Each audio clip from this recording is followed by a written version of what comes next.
नमस्कार दोस्तों। तो आज की वीडियो में हम देखेंगे भारतीय किसान समस्या और समाधान, यानी भारतीय किसान की समस्या और समाधान।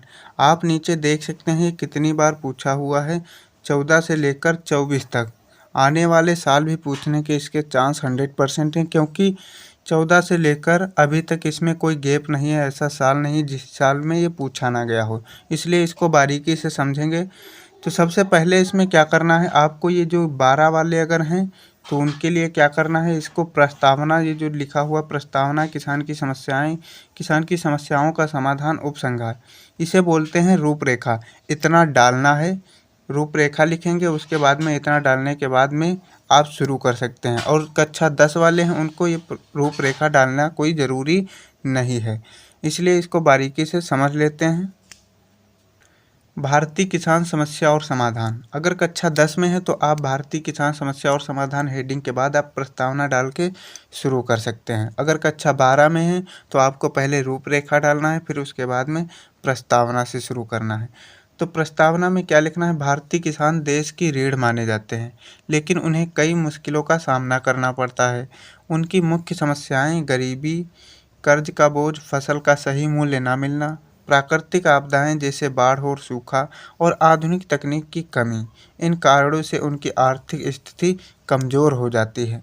भारतीय जो किसान हैं, हमारे यहाँ जो किसान है वो देश की रीढ़ हैं, और उन्हें कई समस्याओं यानी मुश्किलों का सामना करना पड़ता है, जैसे गरीबी, कर्ज और फसल का सही मूल्य ना मिलना, प्राकृतिक आपदाएं जैसे बाढ़, सूखा पड़ना, और आधुनिक तकनीक। जो ज़्यादातर हमारे यहाँ के जो किसान हैं उनके पास आधुनिक तकनीकी नहीं है, जिससे वो अच्छी फसल उगा सकें और अच्छी फसल के लिए उसमें काम कर सकें। तो आप इतना प्रस्तावना में डालने के बाद में आप अगली हेडिंग डालेंगे। बारीकी से आपको डालना है, आपको इतना यहाँ तक मैं उम्मीद करता हूँ कि बारीकी से समझ में आ गया होगा। तो इतना प्रस्तावना में लिखने के बाद अगली हेडिंग डालेंगे। अब अगली हेडिंग डालेंगे किसान की समस्याएं। इसमें आप हेडिंग वाइज कर सकते हैं, जैसे मैं रेड कलर से यहाँ पर हेडिंग बना रखा हूँ। आपको रेड कलर यूज़ नहीं करना है, आप ब्लैक कलर से ही लिख सकते हैं। तो यहाँ पर पहली हेडिंग किसान की समस्याओं में पहली हेडिंग डालेंगे गरीबी और कर्ज। किसानों की आय बहुत कम होती है, जिससे उन्हें कर्ज लेना पड़ता है। समय पर कर्ज ना चुका पाने की स्थिति में किसान आत्महत्या भी कर लेते हैं। किसानों की आय जो होती है बहुत कम होती है, सच में बहुत कम होती है, और जिससे उन्हें कर्ज लेना पड़ता है। खेती बाड़ी अगर करते हैं तो शुरुआत में क्या है, फसल साल में या 6 महीने के बाद ही हमें पैसा देती है, लेकिन उससे पहले हमें पैसा खर्च करना पड़ता है, इससे हमें कर्ज लेना पड़ता है। और समय पर कर्ज ना चुका पाने की स्थिति में किसान को थोड़ा डर और भय के कारण वो आत्महत्या भी कर लेता है। एक प्रेशर बन जाता है कि इतना कर्जा हो गया, कहाँ से लाएंगे। तो इससे क्या होता है, किसान आत्महत्या भी कर लेते हैं। फसल की सही कीमत ना मिलना, अगली हेडिंग डालेंगे फसल की सही कीमत ना मिलना। किसानों को उनकी फसल का उचित मूल्य नहीं मिलता। बिचौलियों और बाजार की अस्थिरता की वजह से किसान आर्थिक संकट में रहते हैं। किसान को जो है उचित कीमत यानी नहीं मिलती है, उचित कीमत यानी मूल्य नहीं मिलता है। अगर उसको उचित मूल्य मिल जाए तो किसान को अच्छा भी लगेगा, और उसको और वहीं सामग्री उगाने में कोई दिक्कत भी नहीं होगी। आजकल क्या है, जितना लागत लगता है उससे कम लागत का तो वो किसान पैदा मतलब कमा पाते हैं उसमें, और प्लस साल भर उसमें खर्चा भी अपना करते हैं, टाइम भी वेस्ट करते हैं। इसलिए किसानों के लिए हमें कुछ सोचना चाहिए। किसानों को उनकी फसल का उचित मूल्य नहीं मिलता है।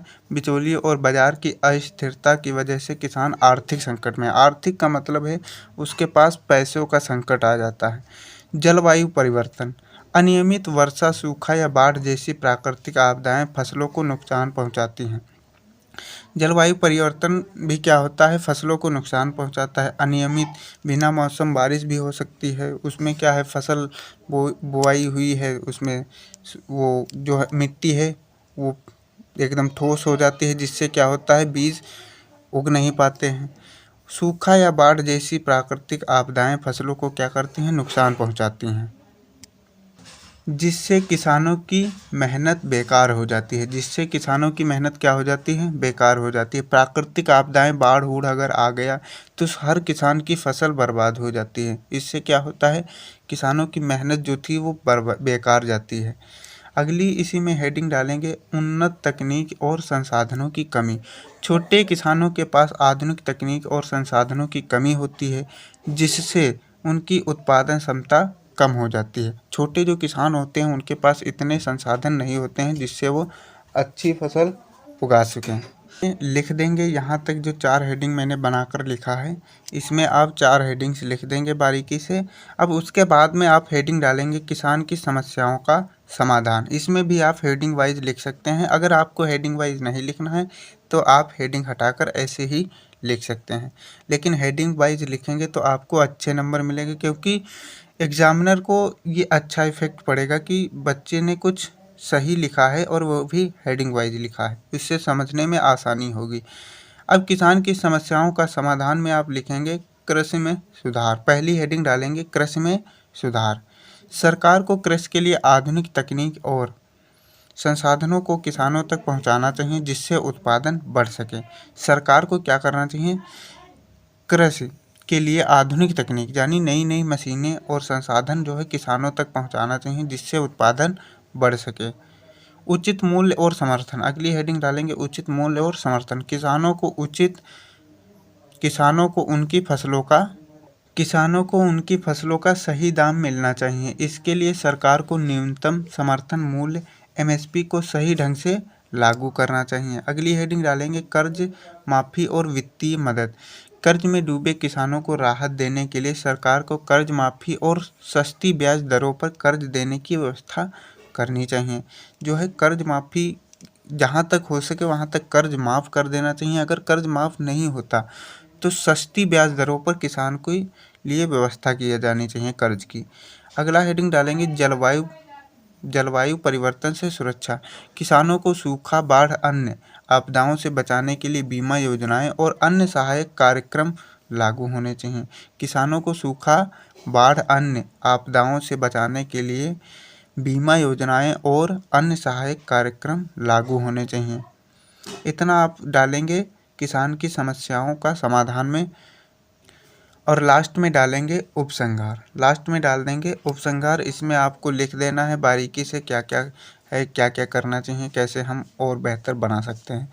भारतीय किसान समस्याओं का सामना करते हुए भी देश की कृषि को जीवित रखे हुए हैं। भारतीय किसान समस्याओं का सामना करते हुए भी देश की कृषि को जीवित रखे हुए हैं।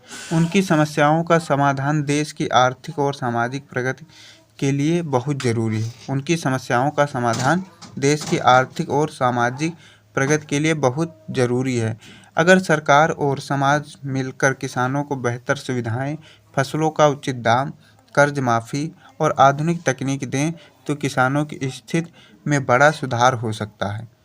अगर जो सरकार और समाज यानी जो हम लोगों के आसपास के लोग हैं वो सब मिलकर किसानों को बेहतर सुविधाएं दें, फसलों का उचित दाम, कर्ज माफ़ी और आधुनिक तकनीक दें तो किसानों की स्थिति में बड़ा सुधार हो सकता है।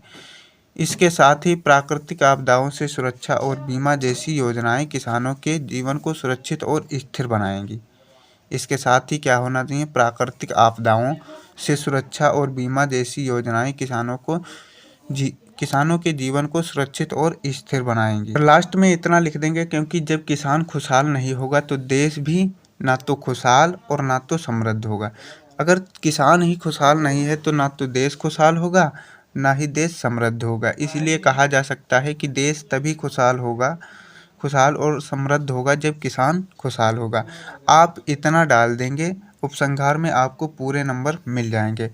उम्मीद करता हूं कि इस वीडियो में ही आपको ये निबंध पूरा क्लियर हो गया होगा। अगर कहीं पर नहीं समझ में आया है तो आप फिर से देख सकते हैं और अगले टॉपिक के लिए हमें कमेंट भी कर सकते हैं। अब बात करते हैं कि आप इसकी फ्री में पीडीएफ कहाँ से डाउनलोड कर सकते हैं। पीडीएफ के लिए आपको जाना है टेलीग्राम में। अगर आपने टेलीग्राम डाउनलोड नहीं किया है तो प्ले स्टोर से डाउनलोड करके इसको लॉगिन कर लेंगे। इसमें लॉगिन करने के बाद आप सर्च करेंगे BRGK बाई विपिन। वहाँ से इस लोगों का एक चैनल दिखेगा जिसमें आप ज्वाइन होकर इसकी फ्री में पीडीएफ डाउनलोड कर सकते हैं। बस मिलते हैं कोई नई वीडियो में, तब तक के लिए लाइक, शेयर और सब्सक्राइब कर देना। जय हिंद।